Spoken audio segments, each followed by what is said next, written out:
ముఖ్యంగా విజయవాడ ప్రాంతంలో మేమందరం ఇవాళ నేషనల్ హైవేస్లో నిన్న కూడా గడ్కరీ గారికి వెళ్ళి ఇవాళ విజయవాడకి అత్యంత భయంకరమైన ట్రాఫిక్ సమస్య అయిన మెడికల్ కాలేజీ నుంచి నిడమానూరు వరకు 6 కిలోమీటర్ల ఫ్లైఓవర్ 4 లేన్ల ఫ్లైఓవర్ అర్జెంటుగా శాంక్షన్ చేయమని కోరడం జరిగింది. వారు కూడా ఒక నెలలో దీన్ని మొత్తం డిపిఆర్ క్లోజ్ చేసి పరిష్కరిస్తాం, తప్పకుండా కొనసాగిస్తామని చెప్పారు. అందుకు వారికి ధన్యవాదాలు. అంతేకాకుండా తూర్పు బైపాసు ఇవాళ నీతి ఆయోగ్లో తూర్పు బైపాసు ఔటర్ రింగ్ రోడ్డు విషయాలు కూడా చంద్రబాబు నాయుడు గారు నీతి ఆయోగ్లో ఆమోదం పొందబోతున్నాయి. ఈ బడ్జెట్కు సంబంధం లేకుండా ఇటువంటి ఎన్నో కార్యక్రమాలు మనం చూస్తే తప్పకుండా ఇవాళ పలు రహదారులు రాష్ట్రం నుంచి వెళ్ళే రహదారులు అవనమండి, రాష్ట్రంలో ఉండే నేషనల్ రహదారులు అన్నీ కూడా అభివృద్ధి చెందబోతున్నాయి.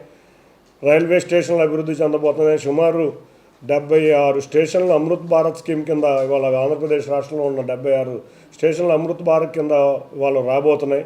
ఇవన్నీ మేము నెలన్నర సమయంలో చంద్రబాబు నాయుడు గారు 3 సార్లు ఢిల్లీ వచ్చిన సందర్భంగా సాధించిన విజయాలు. ఏ రోజు ఎన్నోసార్లు జగన్ రెడ్డి ఢిల్లీ వెళ్ళాడు, కానీ ఒక్క ప్రాజెక్టు కాదు కదా, ఒక్క సంస్థను కూడా తీసుకువెళ్ళలేని పరిస్థితి. నువ్వు ఇప్పటికైనా శవ రాజకీయాలు మాని